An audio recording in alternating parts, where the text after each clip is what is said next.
कहते हैं ना कि हाथी के दांत दिखाने के और खाने के और।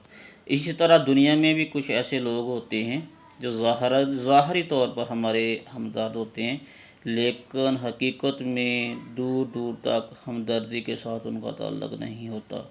आज ऐसी ही एक स्टोरी जो है वो बयान की जा रही है, ज़रा समाअत फरमाइएगा। जब शिकारी हाथी का शिकार करते हैं, वो उसको लिए मुख्तलिफ़ किस्म की चालें इख्तियार करते हैं। हाथी का शिकार आसानी से नहीं होता। ये बात उस वक़्त की है जब इतनी अभी जदीद टेक्नोलॉजी नहीं थी जानवरों को पकड़ने की, तो उसके मुताबिक ये स्टोरी है, लेकिन इसमें इंसानी रवैये छुपे हुए हैं। जब शिकारी हाथी को शिकार करते थे तो इसके लिए मुख्तलिफ़ किस्म की चालें चलते थे।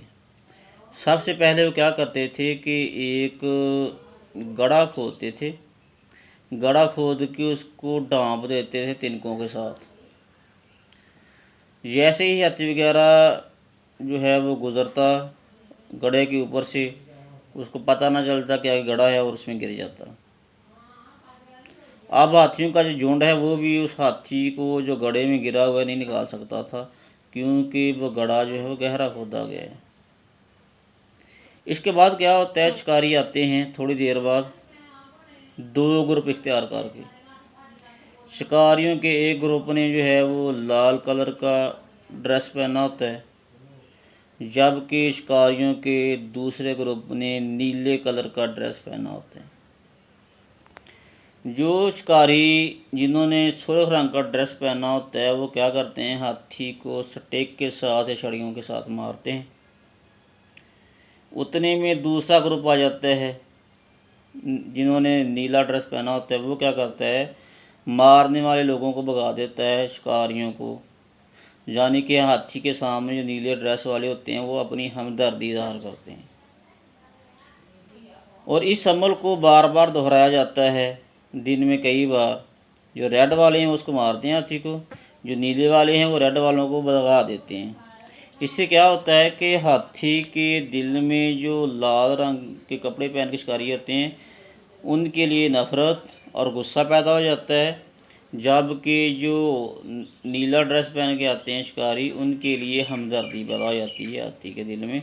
और जिस तरह के फिर वो इशारे करते हैं हाथी को, हाथी वैसे ही करता है, क्योंकि हाथी के दिल में उनके लिए हमदर्दी पैदा हो चुकी है। लेकिन इस वक्त हाथी को नहीं पता होता कि जी अगर मेरे हमदर्द होते जब मैं गड्ढे में गिरा पड़ा था, जी उस वक्त ही मुझे निकाल सकते थे, लेकिन ये इंतज़ार कर रहे हैं, दूसरे ग्रोह को भगा रहे हैं, खुद जो है एक दिखावा जो है जिसको हाथी नहीं जानता। इसी तरह इस स्टोरी से जो सबक निकलता है, इस तरह माशरे में भी जो है बहुत सारे ऐसे लोग पाए जाते हैं जो ज़ाहरी तौर पर आपको ऐसा महसूस होगा कि आपके बहुत बड़े हमदर्द हैं, लेकिन हकीकत में उनका हमदर्दी का दूर दूर से कोई ताल्लुक़ नहीं होता। वो आपकी चापलूसी भी करेंगे, आपसे तरह तरह की मीठी बातें भी करेंगे, और आपकी बैक पे वो क्या करते हैं, आपकी बैक बाइटिंग करते हैं, और बहुत से अल्फाज के साथ आपको याद किया जाता है। और दूसरे लोगों में भी आपको ऐसे लोग जो हैं वो बदनाम करते हैं, लेकिन जैसे ही आपके सामने आते हैं तो उस वक़्त जो है वो फिर वही चापलूसी, वही मुनाफ़िकाना रवैया जो है वो इख्तियार करते हैं। तो ऐसे लोगों को ज़रूर पहचानना चाहिए। पहचानना तो इनको बहुत मुश्किल है। मुनाफ़िक बंदा जो होता है उसको पहचानना इंतहाई मुश्किल है। क्यों?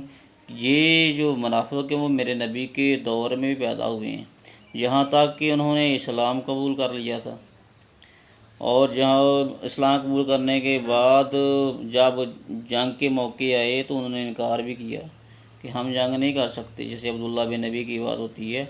इसी तरह मुनाफ़िकीन ने ही जिन्होंने कलमा पढ़ा हुआ था, मेरे नबी के दौर में मस्जिद भी एक बना ली थी जिसे मस्जिद ज़रार कहते हैं, जिसको बाद में अल्लाह के नबी ने शहीद करवाया। जो मुनाफ़िक का रूप होता है, जो दोहरे म्यार के लोग होते हैं, इनको पहचानना इतना आसान नहीं है। इनको पहचानने के लिए इनकी गहराई तक तहकीक करनी पड़ती है, क्या ये वाकई मुखलस हैं या सिर्फ ज़ाहरी दिखावा करते हैं।